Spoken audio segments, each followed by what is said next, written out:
Halo semuanya, kembali lagi dengan saya Muhammad Danis. Hari ini kita akan mempelajari soal dasar transformasi objek di Blender. Iya, hari ini kita akan mempelajari cara memanipulasi objek langsung menggunakan Blender, mau dia dari object mode ataupun edit mode. Nah, tanpa panjang lebar, yuk kita langsung kerjain di Blender. Oke, nah seperti biasa, kalian bisa melihat di bawah sini untuk shortcut-shortcut yang saya sebutkan agar lebih gampang, dan info di bawah sini untuk mempelajari hal-hal baru. Nah, untuk bisa memanipulasi objek, kita mesti tahu dulu cara-cara memanipulasi tampilan kita dalam melihat objek tersebut atau melihat keseluruhan scene kita. Contoh, kita mau melihatnya dari depan saja, atau fokus dari depan, atau dari samping, atau dari atas. Nah, itu kita bisa. Sedangkan sekarang ini kita di tampilan yang bebas, free. Nah, ini namanya orbit, kan gitu. Untuk lebih gampang melihat di mana tampilan kita sekarang ini, mungkin kita lupa nih, kan gitu. Itu bisa dilihat di atas sini. Nah, macam sekarang user perspektif. Nah, ini user kan kita nih. Nah, ini perspektif kita. Pandangan kita, perspektif itu pandangan. Nah, inilah dia. Jadi, untuk menggantinya gimana? Itu ada dengan menekan shortcut atau bisa dari sini. Nah, tapi untuk ini kan sumbu. Kita akan pelajari soal sumbu hari ini. Nah, untuk shortcutnya sendiri, untuk tampilan depan itu 1. Nah, untuk di sini kita bisa lihat nih, front orthographic. Nah, apa sih orthographic dan kenapa berbeda dengan perspektif tadinya? Nah, karena orthographic itu pandangan yang presisi. Nah, jadi dia sejauh apapun, sedekat apapun, itu tetap akan sama ukurannya. Berbeda dengan perspektif. Perspektif itu sama dengan pandangan manusia, tampilan mata kita. Makin jauh bendanya, maka akan makin kecil. Jadi garis yang lurus, makin panjang dia akan makin ciut. Nah, itu bedanya dengan kalau kita ada perspektif ataupun ortho. Contoh nih, kita kembali, akan saya duplikat objeknya, dan cara menduplikat objek itu dengan menggunakan Shift D atau Shift D itu untuk menduplikat objek, tapi nggak apa-apa, akan kita bahas lagi ke depannya. Jadi sekarang saya duplikat, saya jauhkan objek tersebut, sekarang saya lihat dari pandangan depan. Nah, kita ada di ortho nih, sama kan ukurannya, kita bisa pindah ke perspektif. Nah, untuk pindah ke perspektif, itu kita tinggal menekan angka 5 di keyboard. Tapi di numpadnya ya, jangan di atas tulisan, di numpad 5. Nah, bisa dilihat nih, nggak presisi lagi kan? Yang ini sudah ada volumenya terlihat, nggak lagi sama sejajar. Yang ini juga makin ke belakang, makin kecil dia, karena makin jauh. Nah, ketika kita mengedit menggunakan perspektif, itu akan sangat sulit karena kita nggak akan bisa mengedit dengan presisi. Itu kenapa ketika kita mengedit, selalunya kita menggunakan ortografik, dan ketika ingin melihat hasil editan kita, baru kita menggunakan perspektif. Nah, untuk kembali lagi ke perspektif ataupun ortografik, itu bisa menggunakan 5 juga. Jadi untuk terus berpindah antara perspektif dan ortografik itu menggunakan 5. Sekarang ini saya hapus kubusnya. Kita akan bahas shortcut tadi kembali. Untuk depan itu ada 1, untuk kanan itu ada 3, untuk atas itu shortcutnya 7. Nah, jadi kalau kita lihat di sini, 1 muncul dia front, 3 muncul dia right atau kanan, 7 muncul dia top atau atas. Nah, gimana untuk kebalikannya? Tadi kan depan, kalau kita mau lihat dari belakang gimana? Bisa dengan menggunakan kontrol. Nah, jadi kebalikannya itu sama, shortcutnya saja ditambah kontrol. Jadi untuk depan itu 1, untuk belakang itu kontrol 1. Nah, di sini bisa kita lihat jadi back. Begitu juga untuk kanan itu 3, untuk kiri jadinya kontrol 3, dan kontrol 7 untuk bawah. Begitu seterusnya. Nah, kalau nggak ingin menggunakan shortcut gimana? Karena kan kita ada sumbu. Dan apa ini sumbu? Sumbu ini yang kita lihat di garis-garis di viewport kita sekarang. Ada merah, ada hijau, dan ada biru. Nah, kalau kita lihat dari depan kelihatan nih biru. Nah, inilah dia sumbu-sumbu tersebut. Hijau itu merepresentasikan Y, sumbu Y. Sumbu Y itu di Blender adalah sumbu depan dan belakang. Nah, lalu ada sumbu X atau warna merah, itu untuk kanan dan kiri. Begitu juga dengan sumbu Z, itu untuk atas dan bawah. Nah, bisa kita lihat kalau dari tampilan depan, maka Y total berada di depan, X berada di sampingnya, dan Z berada di atasnya. Dan garis tersebut menunjukkan arahnya. Jadi, kita bisa menekan ini untuk melihat sumbu tersebut. Dengan menekannya, kita akan berpindah sumbu atau sudut pandang. Z, kita lihat dari atas, menekan Z sekali lagi di tengah, kita balik ke bawah. Nah, ini bisa ganti dengan menggunakan ini. Oke. Nah, untuk sumbu kembali lagi kita ulangi tadi, ada X, Y, dan Z, karena ini bakal penting dalam memanipulasi objek. Kenapa? Apapun itu kita bakalan ngomongi sumbu. Ke arah mana mau kita ganti objek tersebut, maka kita pasti ngomongi sumbu. Arah depan, yaitu Y, arah samping yaitu X, arah atas yaitu Z. Nah, jadi X, Y, dan Z mesti selalu kita ingat. Hijau itu sama dengan Y, X sama dengan merah, Z sama dengan biru. Jadi kalau kita lupa sumbunya, lihat warnanya. Ingat sumbu dan warnanya, itu akan sangat penting untuk dasar. Nah, selanjutnya kita akan membahas soal menambah objek. Nah, di Blender kita bisa menambah beberapa macam objek. Contoh, kita bisa lihat di sini ada tulisan add di atas. Nah, setelah kita klik tombol add, itu ada mesh, yaitu objek. Nah, objeknya ada kubus, ada plane, ini semua objek-objek dasar. Kita bisa lihat ada sphere. Nah, lalu ada icosphere, hampir seperti sphere, hanya saja lebih random. Lalu ada silinder, lalu ada kon, dan banyak lagi. Dan yang agak lucu itu bahkan ada kepala monyet. Di sini ada monkey. Nah, nah, jadi untuk menambah objek itu kalian bisa menggunakan tombol di atas nih, add, atau kalian bisa menggunakan shortcut. Apa itu shortcutnya untuk menambah objek? Yaitu Shift A. Nah, bisa lihat di bawah sini, Shift A, maka akan muncul seperti ini. Lalu kalian tinggal pilih mesh dan pilih semuanya, atau pilih mana yang kalian mau. Nah, di sini ada banyak lagi nih macam-macamnya. Apa ini? Ini akan kita jelasin seiring berjalannya waktu. Tapi yang penting sekarang itu adalah mesh, dan mungkin yang gampang untuk bisa jelasin yaitu light, lampu untuk Blender, dan kamera. Nah, itu sama nih, namanya udah pasti bisa menjelaskan, ya kan? Nah, untuk tampilan kita sendiri itu ada beberapa macam. Macam yang sekarang kita lihat ini namanya tampilan solid. Nah, apa bedanya solid dan yang lainnya? Kita bisa lihat di atas sini. Ada tampilan wireframe. Nah, apa itu wireframe? Kita tinggal klik aja nih, wireframe. Nah, apa yang terlihat? Dia jadi transparan. Jadi yang muncul itu hanya garis-garis objek tersebut, garis-garis sudut ataupun tepi objek tersebut. Soal sudut dan tepi akan kita pelajari ke depannya. Jadi yang muncul tuh hanya sudut dan tepi objek tersebut. Contoh kalau kita buat sebuah lingkaran. Nah, lingkaran kan banyak tadi tuh sudut dan tepinya. Contoh kita kembali ke solid. Nah, ini kan solid nih. Nah, yang ini solid kita lihat. Nah, ini kan banyak nih garis-garisnya. Ketika kita tekan ke wireframe, maka dia menjadi transparan. Nah, ini semua akan berguna. Nantinya ketika kita mulai membuat objek, kita akan mau melihat bagian belakang objeknya. Nah, bagaimana sih dia? Kita bisa melihatnya dengan transparan, mode transparan atau wireframe di Blender. Jadi mode garis doang gitu. Nah, kita bisa ganti antara wireframe dan solid menggunakan shortcut Z. Nah, dengan menekan Z di keyboard, maka akan muncul pilihan ini. Nah, dari wireframe kita tinggal pilih yang solid, klik, kita akan pindah ke solid. Kalau kalian lihat, kita ada dua macam lagi nih. Kita tekan Z, ada render, ada material view.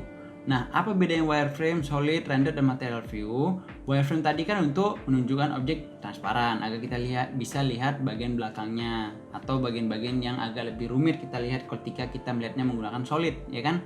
Solid kan sama dengan standar.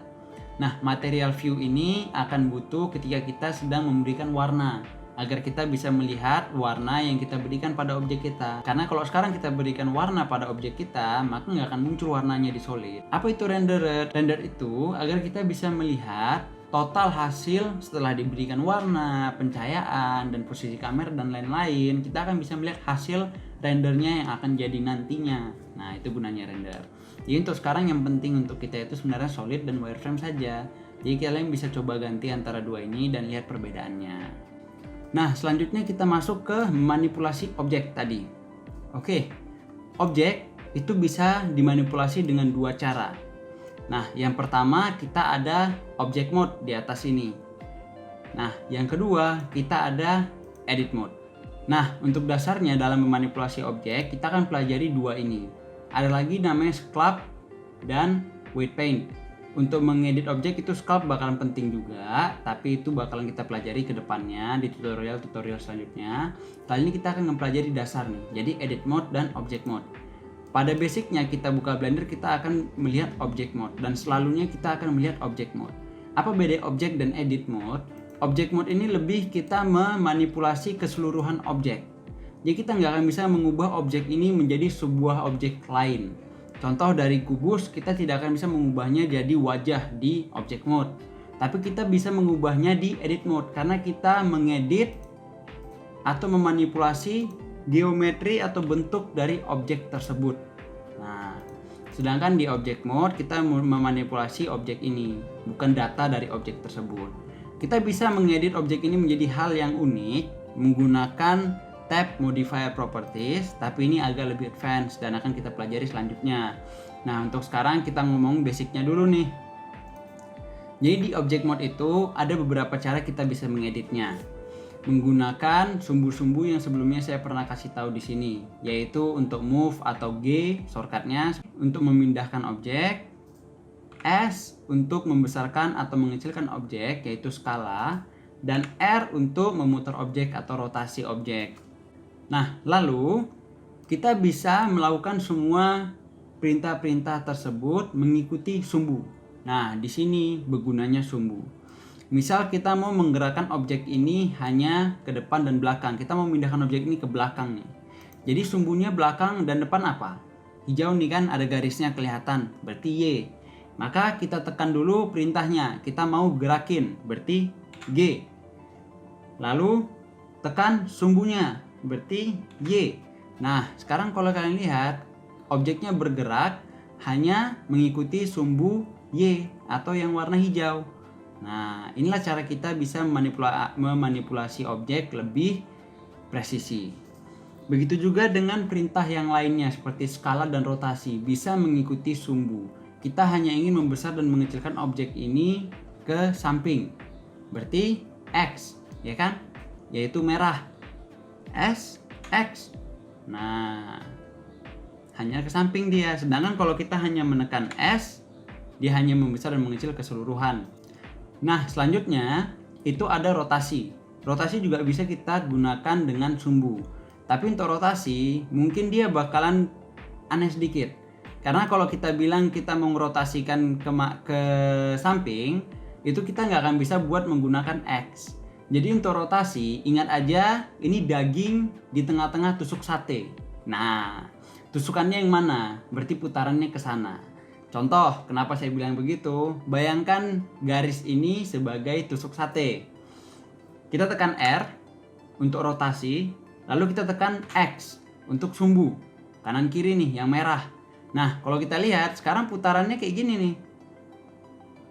Nah, jadinya garis merah tersebut menjadi poin utama untuk putaran objeknya. Begitu juga dengan yang hijau, Y, R, Y. Nah, itu kenapa kalau untuk rotasi mungkin logikanya bisa lebih gampang daging di tusuk sate. Nah, begitu juga untuk R, Z.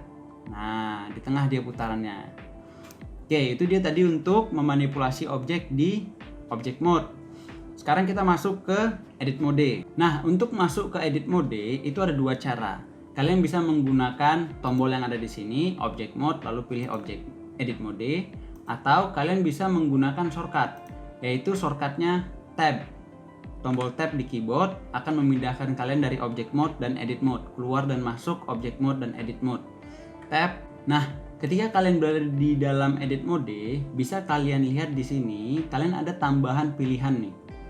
Nah, Ini semua tambahan-tambahan pilihan yang penting dalam mengedit objek kalian.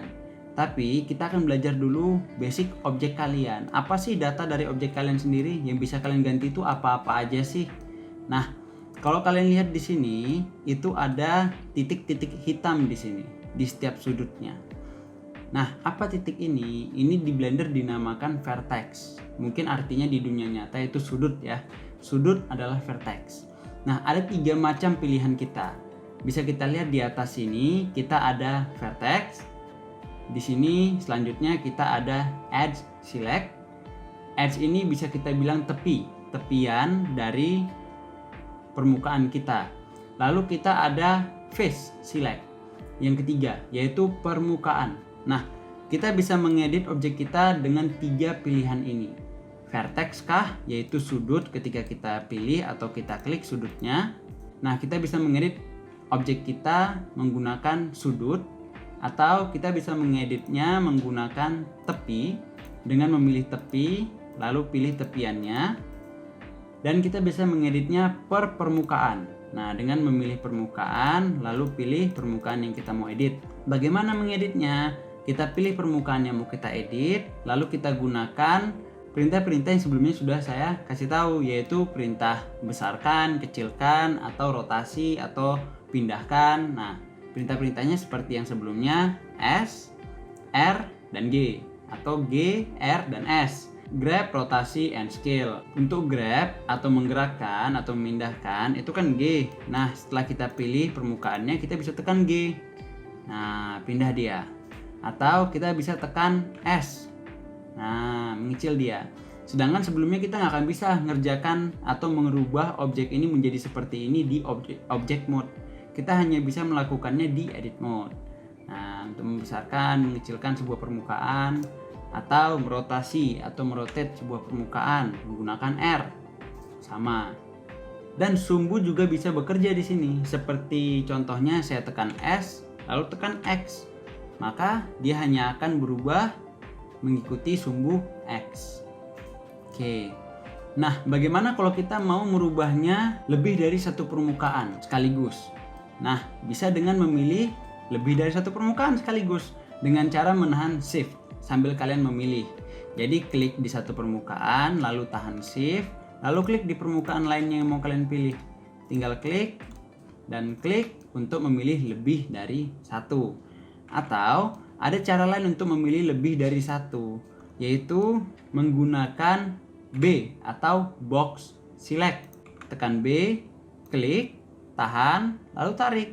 Nah, semua yang terselect akan terpilih. Kembali lagi, tekan B, klik, tahan, tarik. Nah, lalu setelah box select itu ada namanya circle select dengan menggunakan C atau circle. Dengan menekan C, kita sekarang ada lingkaran di dekat kursor kita. Nah, lingkaran ini bisa kita perbesar dan perkecil menggunakan scroll kita, scroll atas dan bawah seperti zoom in dan zoom out. Nah, kita bisa memperbesar atau mengecilkan. Nah, setelah kita ada ini, kita bisa pilih atau klik, maka semua permukaan atau titik yang masuk dalam area pilihan kita akan terpilih. Nah, untuk mematikannya kita tinggal klik kanan. Nah, mati dia. Atau ketika kita sedang seleksi menggunakan C, kita tinggal tekan tombol mouse atau tombol tengah yang bisa kita pakai untuk orbit untuk menghilangkan pilihan tersebut. Nah, jadi klik untuk memilih, tombol tengah mouse untuk menghilangkan pilihannya. Nah, lalu bagaimana cara kita untuk menseleksi sekaligus semuanya? Bisa menggunakan shortcut A. Nah, bisa kita lihat di bawah sini A. Maka semuanya terpilih. Lalu tekan A 2 kali dengan secara cepat, otomatis semuanya akan tidak terpilih lagi. Nah, contoh kita udah pilih nih 1, ya kan? Gimana cara menghilangkan pilihan kita? Tekan A 2 kali. Jadi, untuk menghilangkan pilihan, kalau kita sudah memilih lebih dari satu permukaan, ataupun titik, ataupun sudut, ataupun tepi, itu bisa menggunakan A 2 kali. Nah, jadi misal kalian udah box select nih. Oke, terpilih. Nggak deng, nggak mau deng. Nah, kalian bisa pilih tempat lain untuk menghilangkan pilihan itu, tapi pilihan ini kan sekarang terpilih. Nah, jadi untuk sama sekali tidak memilih manapun, kalian tinggal tekan A 2 kali. Kita akan selanjutnya membahas soal yang ada di samping sini. Nah, ini ada annotate. Annotate ini untuk menggambar garis-garis atau pola di viewport kita, tapi tidak mengganggu objek kita. Ini hanya sebagai guideline. Selanjutnya itu kita ada measure. Measure ini lebih untuk mengukur objek kita dari titik ini ke titik ini berapa ukurannya. Nah, lalu di bawahnya ada extrude region. Nah, dari pengalaman saya, extrude ini kadang agak membingungkan bagi pelajar baru atau yang masih pemula. Karena banyak ketika mereka masuk ke hal yang lebih rumit, mereka agak sulit membedakan di mana waktunya untuk menggerakkan objek dan di mana waktunya untuk mengekstrud objek tersebut. Nah, jadi apa bedanya extrude dan menggerakkan objek ini secara biasa? Nah, ketika kita gerakkan objek ini, G lalu Z, contoh untuk meninggikan, ya kan? Nah, udah tinggi nih. Tapi permukaan yang ini masih satu. Jadi kalau saya ingin mengeluarkan permukaan ini lebih jauh, maka semuanya akan keluar. Contoh G lalu Y. Semuanya ikut bergerak. Sedangkan saya hanya mau mengeluarkan sebagian saja, yaitu mungkin bagian atas saja, setengah ke atas yang mau saya keluarkan. Jadi dia berbentuk macam L, atau setengah ke bawah jadi dia berbentuk macam L, kan gitu. Nah, itu bisa. Tapi pertama, kita mesti membagi dulu permukaan kita. Bagaimana cara membagi permukaan? Itu kita bisa menggunakan Ctrl R. Ctrl R. Nah, ketika kalian menekan Ctrl R, lalu mendekatkan kursor kalian ke tepi-tepian permukaan, maka akan muncul garis kuning. Garis kuning seperti ini. Nah, dengan menekan tombol R, kalian bisa memperbanyak garisnya dengan men-scroll ke atas. Scroll atas untuk memperbanyak, scroll bawah untuk mengurangi. Kalau ini kan sekarang garis potongannya kan menyamping nih. Bagaimana kalau kalian mau dia vertikal atau dari atas ke bawah? Gampang. Kalian tinggal dekati kursor kalian ke tepi yang bagian atas. Nah, jadi kalau di tepi samping dia akan menyamping, tepi atas dia akan dari bawah ke atas potongannya. Nah, tapi kalau kalian lihat ini kan kalau dari samping macamnya ada dua garis ya. Ada double dia garisnya. Sedangkan itu enggak, itu hanya di bagian belakangnya saja.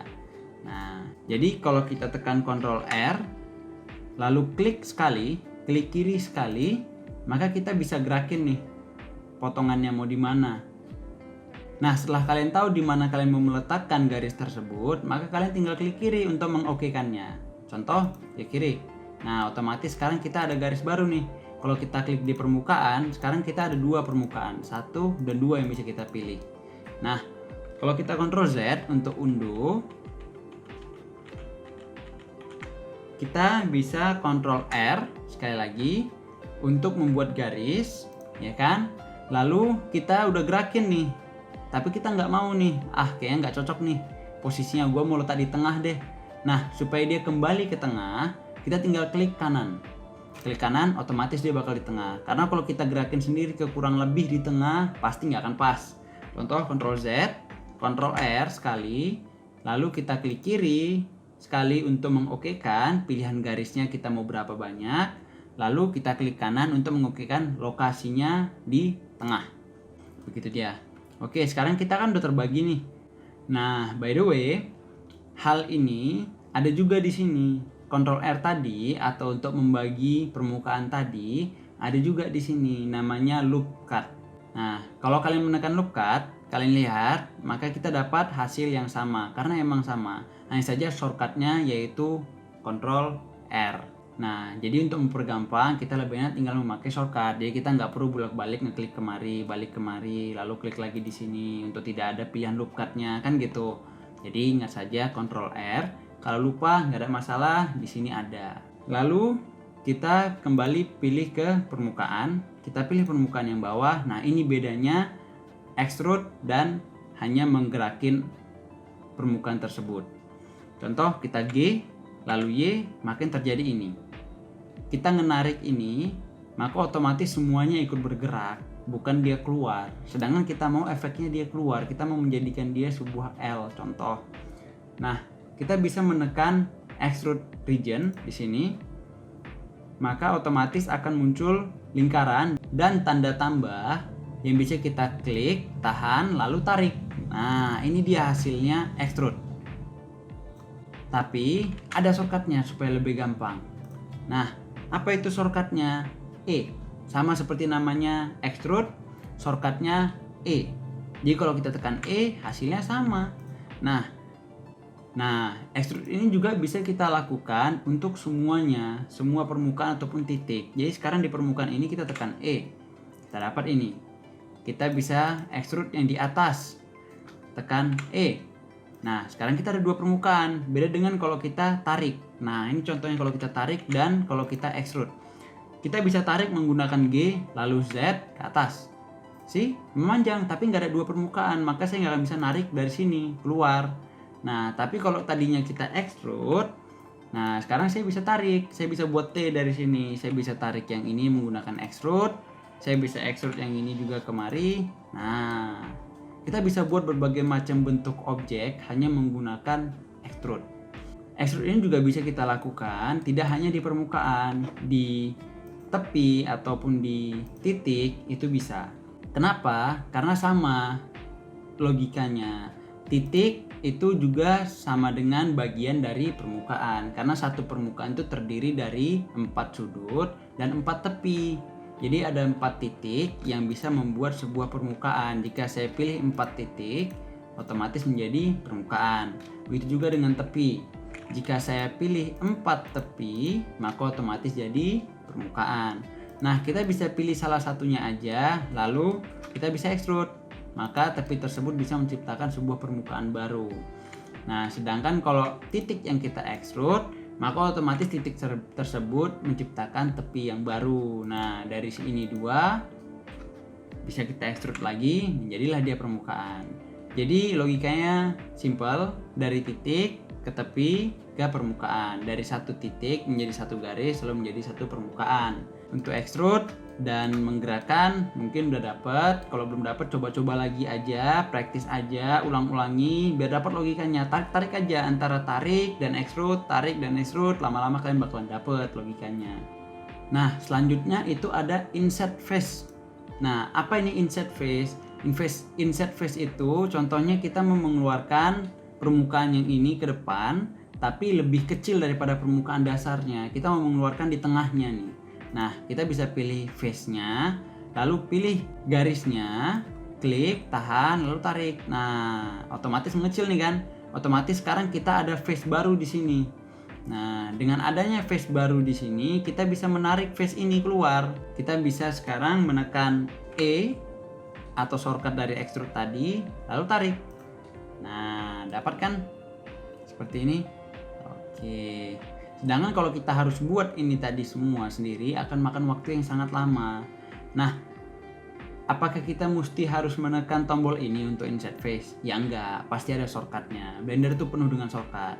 Shortcutnya itu adalah I.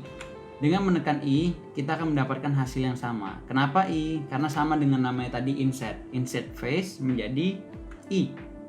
Selanjutnya itu kita ada bevel. Nah, apa itu bevel? Bevel itu sudut yang sekarang ini kan terlalu runcing. Kita mau sudutnya nggak pala runcing nih. Nah, kita bisa menggunakan bevel. Nah, kita pilih tepi biar jangan permukaan. Karena kalau kita pilih permukaan, maka keempat tepinya akan ikut terbevel.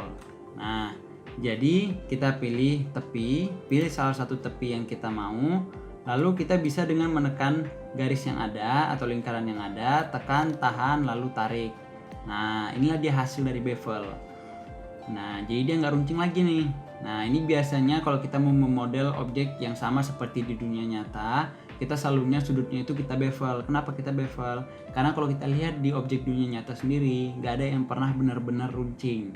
Nah, pasti ada sudutnya yang agak sedikit lingkar. Nah, setelah kita bevel, di sini kita ada pilihan. Banyak lagi pilihan-pilihan bevelnya nih, dari segmen dan profil dan lain-lain. Mungkin kita akan membahas ini ketika kita membahas soal khusus bevel. Nah, tapi basic yang untuk kalian tahu, itu kalian bisa tambah segmennya. Apa itu segmen?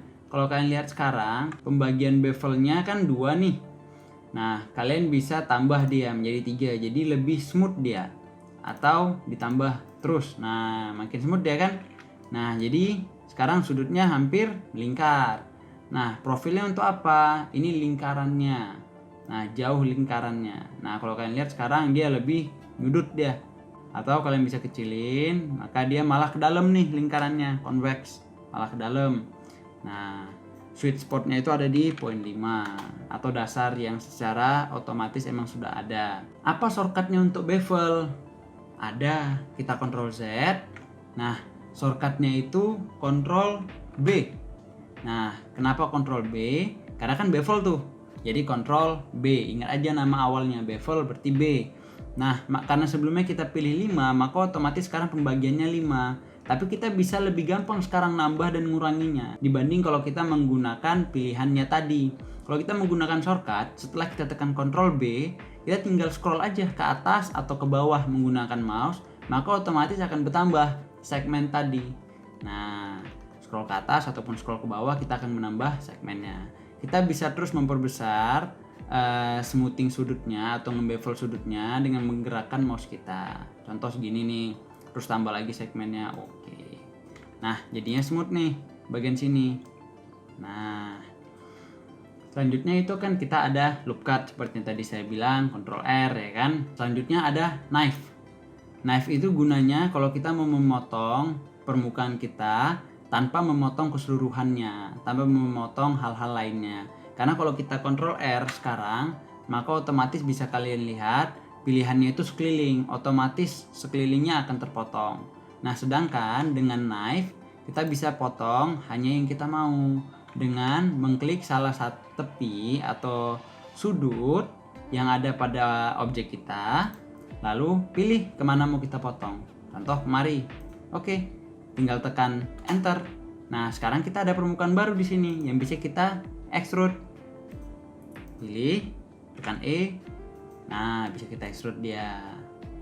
Nah, jadi ini tuh beberapa tool-tool yang penting dalam memodifikasi atau mentransformasi objek kalian. Nah, untuk tool-tool lainnya mungkin itu agak lebih advance atau yang lebih dibutuhkan di hal-hal yang kedepannya. Jadi akan kita jelaskan seiring berjalannya waktu. Jadi mungkin untuk sekarang yang perlu kalian pelajari dulu yang dasar-dasarnya di sini. Bisa kalian ulang-ulangi, ingat-ingat, shortcutnya diingat-ingat lagi kan gitu. Jadi tadi kalau kita ulangi untuk shortcutnya, extrude itu E, lalu insert itu I, lalu bevel itu Ctrl B, lalu loop cut itu Ctrl R. Nah, untuk knife sendiri itu tinggal menekan K. Kembali lagi untuk shortcut tampilan, depan itu 1, kanan itu 3, atas itu 7, dan untuk kebalikannya kita tinggal tekan Ctrl. Jadi depan itu 1, belakang Ctrl 1, kiri Ctrl 3, bawah Ctrl 7. Untuk sumbu sendiri itu hijau atau depan dan belakang itu Y, merah atau kanan dan kiri itu X, biru atau atas dan bawah itu Z. Jadi X, Y, Z, hal yang paling penting.